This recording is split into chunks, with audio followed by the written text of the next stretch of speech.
कभी कभी आप सोचेंगे माता जी लेकिन दिखाई देता है कि ये पर्सन वैष्णव अपराध कर रहा है, या दिखाई देता है कि ये पर्सन गलत कर रहा है, तो क्या करना चाहिए? सी कुछ कुछ अपने माइंड को ट्रेन करना चाहिए, हमारे माइंड को सिखाना चाहिए बेनिफिट ऑफ डाउट देना। बेनिफिट ऑफ डाउट मतलब कभी कभी जैसे हमें क्लियर कट दिख रहा है कि बंदा गलत कर रहा है, तो हमें क्या करना चाहिए। तो उसके मैंने 7-8 जो है पॉइंट्स दिए हुए, टिप्स दिए हुए हैं। तो पहला पॉइंट ये है कि जब भी हम देखते हैं कि हमारे सामने कुछ गलत हो रहा है और हमें इनफैक्ट लग रहा है कि ये गलत हो रहा है, तो हमें बेनिफिट ऑफ डाउट ये देना चाहिए कि हो सकता है may be he is also right. शायद मैं सोच रहा हूँ इस तरह से, लेकिन शायद वो जो सोच रहा है उसका तरीका भी शायद सही है। जिस तरह से अगर मैं आज एक नंबर 9 पेपर में लिखती हूँ, आप वहाँ से देखोगे मुझे स्क्रीन से तो आपको 6 दिखाई देगा, मुझे 9 दिखाई देगा। शायद आप अपनी ओर से आप सही देख रहे हो, 6 ही है, मेरी ओर से मैं भी सही देख रही हूँ, 9 है। उस तरह से हमें देखना चाहिए भक्तों को। हो सकता है ही इज़ ऑल्सो राइट, शायद मुझे पता नहीं चल रहा है, शायद वो भी सही है, मैं भी सही हूँ, उस तरह से नहीं। कभी कभी क्लियरली दिखाई दे रहा है माता जी ही इज़ नॉट राइट, बिल्कुल वो गलत है, तब हमारे मन में सोचना चाहिए he does not know what is right, शायद बेचारे को पता नहीं है सही क्या है। उस तरह से हमें उस भक्त के बारे में सोचना, शायद उसको किसी ने बताया ही नहीं, उसको पता नहीं इस चीज़ को ऐसे करनी है। नहीं तो कभी कभी ऐसा सोच सकता है शायद मुझे ही पता नहीं सही क्या है, क्यों मैं अपने आप पे इतना अभिमान करूँ, हालांकि मैं हूँ क्या चीज़। एक शास्त्र में कहा गया है आप एक बाल आप लीजिए, उस बाल के जो टिप होता है उस टिप को 10,000 पार्ट्स में डिवाइड करिए, उसका एक पार्ट हम है, आत्मा, उतना ही है हम। तो क्या मुझे इतना पता है, शायद मुझे पता नहीं सही क्या है, शायद इसका कुछ और होगा, मैं क्यों अपना माथा इसमें मारूं। तो ऐसा करके हमें पीछे चला जाना चाहिए विनयी होके। नहीं, और एक सोल्यूशन ये है समथिंग एल्स इज़ राइट, शायद कुछ और सही है, शायद ये नहीं, शायद वो नहीं, शायद जो सही है वो मुझे पता नहीं है। तो मैं या तो अलग वे ऑफ सीइंग इज ठीक है, अगर इसमें ये अवगुण है तो ये अच्छा गुण भी तो है। जिस तरह से वृंदावन में एक बार श्रील प्रभुपाद जी जब आए तब सारे भक्त उनको प्रणाम कर रहे थे, लेकिन एक भक्त जो है तुलसी में पानी दे रहा था, नया ब्रह्मचारी, बूढ़ा उम्र का था, थोड़ा सा फैट भी था, उसने प्रणाम नहीं किया। तो सारे भक्त उसकी तरफ से इस तरह से देख रहे थे कि देखो कैसा है, प्रभुपाद जी आए, हमने तो प्रणाम किया, इसने नहीं किया। प्रभुपाद जी लेकिन साथ ही साथ में बोले कितने सुंदर तरीके से तुलसी में पानी दे रहा है, वेरी नाइस, बहुत अच्छा। उसका मतलब श्रील प्रभुपाद ये दिखाना चाह रहे थे कि हमेशा बुरा मत देखो लोगों में, जो अच्छा है उसको देखो, बुरे को इग्नोर करो। तो अभी ऑफकोर्स उसकी एक जेन्यून रीज़न है, प्रणाम नहीं कर पाए, एक तो बूढ़ा है और उसको मतलब मोटा है काफ़ी, तो झुक नहीं पा रहा था। तो उस तरह से जब हमें किसी भक्त में सारे दोष दिख रहे हैं तो अपेरेंटली उसमें अच्छा क्या है उसको ढूंढने की कोशिश करो। जिस तरह से गोपी परानधन प्रभु जो गोवर्धन में रहते थे, उन्होंने बहुत सुंदर एक टिप दिया था। उन्होंने कहा कि कभी भी अगर कुछ भक्त में दोष दिखते हैं ना, तो जिस भक्त में आपको दोष दिखते हैं उस भक्त के नाम की डायरी बनाओ। रोज़ सुबह उठ के नहा धो के उस भक्त का कोई भी एक अच्छा गुण सोचो, क्या है उसमें अच्छा गुण, क्या है उसमें, और उसको लिखो। दूसरा दिन फिर और एक दिन, ऐसा 30 दिन आप एक्सरसाइज करो।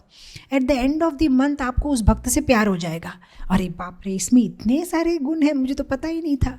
तो उस तरह से रोज़ उस भक्त के एक एक अच्छे गुण लिखो, तो उस तरह से आपके धीरे धीरे जो उसके ऊपर अपराध की भावना है वो आपकी कम हो जाएगी। दूसरा चीज़, अगर एक चीज़ आप सोच सकते हैं कि हिज मोटिवेशन इज़ राइट, शायद वो ऐसा व्यवहार कर रहा है लेकिन बेचारा मन का अच्छा है। जिस तरह से हम देखते सबरी माता जो कर रही थी वो गलत थी, वो भगवान को जूठे बेर खिला रही थी, लेकिन हमने क्या सोचा, प्रेजेंटेशन नहीं देखना है बाबा, उसका मोटिवेशन देखना है, अंदर में उसकी इच्छा क्या थी। वो तो भगवान को मीठे बेर खिलाना चाह रही थी ना, शायद उसको समझ में नहीं आया उसको कैसे करते हैं। तो शायद प्रेजेंटेशन गलत है लेकिन मोटिवेशन तो करेक्ट है ना। तो मोटिवेशन के लिए हमें 100 आउट ऑफ 100 मार्क्स दे देना चाहिए उस भक्त को कि उसकी इच्छा तो ऐसी जो है किसी को तकलीफ देने की नहीं है, शायद उसको समझ में नहीं आता है कैसे व्यवहार करना है। तो उस तरह से जो है हमें अपराध से दूर रहना है। कभी कभी हमें ऐसा सोचना चाहिए ठीक है उसने गलती की है but the end will be right, शायद अंत में सब भला होगा। जिस तरह से सौबरी मुनि, शायद उसने गरुड़ के ऊपर में वैष्णव अपराध किया लेकिन बाद में उसको रियलाइज़ हुआ और फिर उसने अपनी भक्ति को बढ़ाया और फिर अंत में वो गोलोक धाम चला गया। उस तरह से हम जब देखते कोई भक्त गलती कर भी रहा है तो हमें सोचना चाहिए अच्छा ठीक है, चलो अब इस बार उसने ऐसा कर दिया तो नेक्स्ट टाइम वो केयरफुल रहेगा और नेक्स्ट टाइम वो उस गलती को रिपीट नहीं करेगा, चलो उसको अच्छा लेसन मिल गया। उस तरह से जो है हमें उस भक्त में अपराध नहीं देखनी चाहिए। और एक चीज़ हम कर सकते हैं वो है कि प्रे कर सकते हैं। कभी कभी अगर हम किसी वैष्णव में दोष देख रहे हैं तो उस वैष्णव के लिए भी प्रे करना है और हमारे लिए भी प्रे करना है कि भगवान ठाकुर जी हमें ऐसे किसी में दोष मत दिखाइए।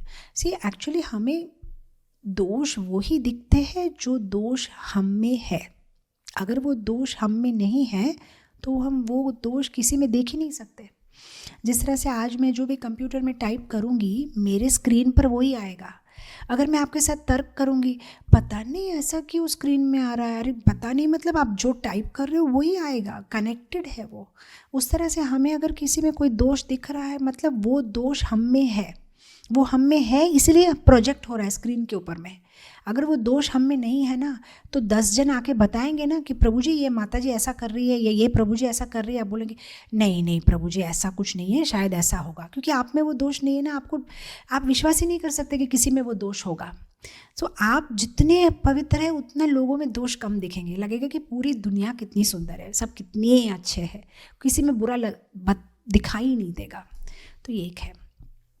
और दूसरा चीज़ है क्षमा मांग लेना, क्योंकि नोइंगली अननोइंगली पता नहीं हम कितनी बार, जैसे रूपा गोस्वामी की कहानी मैंने बताई, मन से अपराध, तो हमें पता नहीं, अब सुनने के बाद हमें डर लगेगा कि पता नहीं ऐसा कितना बार हम अपराध हो जा रहा है। जैसे मंगला आरती के बाद सुबह सुबह हम लोग जैसे आंख बंद करके जब करते हैं, हो सकता है कोई भक्त सोचेगा अरे मुझे हरे कृष्णा भी नहीं बोला, मेरे तरफ देखा नहीं। ऐसे कितने लोग भी मन मन में अपराध ले लेते होंगे हमारे खिलाफ या हमारे बारे में। तो इसलिए आप देखिए हम लोग मंगलारती के बाद क्या करते हैं, वांछा कल्पतरुभयश्च, सब वैष्णव को प्रणाम करते हैं। तब मन में जो है क्षमा मांग लेनी चाहिए। एक्चुअली त्रिनादपि सुनिचेना तरोरिवा सहिष्णुना अमानिना मानदेना कीर्तनीय सदाहरि। कीर्तनीय सदाहरि करना है तो ये सारे गुण होने से ही कीर्तनीय सदाहरि हो सकता है। इसीलिए तो श्रील प्रभुपाद ने कितना सुंदर मॉर्निंग प्रोग्राम दिया है कि सबसे पहले संसार दावा नललीधर लोका, पहले गुरु को प्रणाम करो, फिर तुलसी महारानी को प्रणाम करो, फिर नरसिंह देव को जो है नरसिंह देव को प्रणाम करो कि मेरी रक्षा करिए, मेरी भक्ति की रक्षा करिए। तुलसी को कहो आप साक्षी रहो। फिर वैष्णवों को प्रणाम करो कि हे वैष्णव सब मेरे ऊपर कृपा करो। उसके बाद हम जप शुरू करते हैं, क्योंकि जो जप शुरू करना मतलब एकदम भगवान के साथ डायरेक्ट पर्सनल कॉन्टैक्ट, और वो डायरेक्ट पर्सनल कॉन्टैक्ट के अंदर में जाने से पहले हम सबकी ब्लेसिंग ले लेते हैं। गुरु की ब्लेसिंग, तुलसी महारानी की ब्लेसिंग, नरसिंह देव का प्रोटेक्शन, चैतन्य महाप्रभु का शिक्षाष्टकम, उनकी कृपा, वैष्णव की कृपा। उसके बाद हम एंटर होते हैं, हरिनाम जब हम शुरू करते हैं। तो ये क्षमा मांगना ये बहुत सुंदर। इनफैक्ट जैन धर्म में तो वो लोग रोज़ करते हैं प्रतिक्रमण, रोज़ क्षमा। मतलब एक तो मिच्छामी दुक्कड़म उनका साल में एक बार फेस्टिवल तो मतलब जो होता ही है, पर रोज़ जो है वो लोग क्षमा मांगते हैं, हर एक जीव से क्षमा मांगते हैं। उसी तरह से हमें भी रोज़ एक रूटीन कर लेना चाहिए हमारी लाइफ में। पति पत्नी को भी रोज़ रात को सोने से पहले एक बार एक दूसरे को प्रणाम कर देना चाहिए। पूरा दिन में पता नहीं कितना मैंने तुमको कुछ बोल दिया, तुमने मुझे बोल दिया, तो चलता रहता है पति पत्नी का। क्षमा कर दो, तुम भी वैष्णव हो, मैं भी वैष्णव हूँ। भक्तों को जो आश्रम में रहते, जैसे हम लोग आश्रम में रहते हैं, आश्रम में जहाँ पे आप रहते हो मंदिर में, वहाँ पे जो आप एक दूसरे को, सारे ब्रह्मचारी जो है सब प्रभु जी से, माता जी से एक दूसरे को प्रणाम करो। जब भी आप लोग का गेट टुगेदर होता है, जैसे एंड होता है गेट टुगेदर, पहले एक बार सबको प्रणाम, सॉरी, बस कोई कुछ भी अगर गलती से निकल गया, मन से, बातों से, व्यवहार से अगर मैंने कोई अपराध किया तो क्षमा कर दीजिए, ये बात है। और दूसरे जब हमारे तरफ कोई भी अपराध करते हैं तो हमें सोचना चाहिए छोटी सी बात है। हम किसी की तरफ अपराध करें तो हमें सोचना चाहिए बड़ी बात है, मुझे ऐसा नहीं करना चाहिए था, मुझे केयरफुल रहना है। प्रॉब्लम यह है कि हम जाना चाहते हैं गोलोक वृंदावन, नहीं पर माता जी मैं तो इतना अच्छा बिहेव करता हूँ ना, मैं तो इतना अच्छा, लेकिन वो मेरे साथ पता नहीं उसको जाना है कि नहीं जाना है। हमें जाना है गोलोक वृंदावन, तो हमें हमारे उस पर काम करना है। हमारी गलती कहाँ हो रही है, बेशक उसकी गलती होगी 99.9, हमारी गलती होगी 0.1, लेकिन हमारी वो 0.1 गलती की वजह से हम गोलोक वृंदावन जा नहीं पा रहे हैं, हम अटके हुए हैं। लेकिन हम उसके 99.9 पे ही फोकस कर रहे हैं, लेकिन उसकी तो 99.9 गलती है माता जी, समझो ना, उसकी तो उसकी तो 99.9 है, लेकिन उसके साथ तुम्हारा क्या मतलब है? तुम्हारे 0.1 के लिए तुम अटके हुए गोलोक वृंदावन।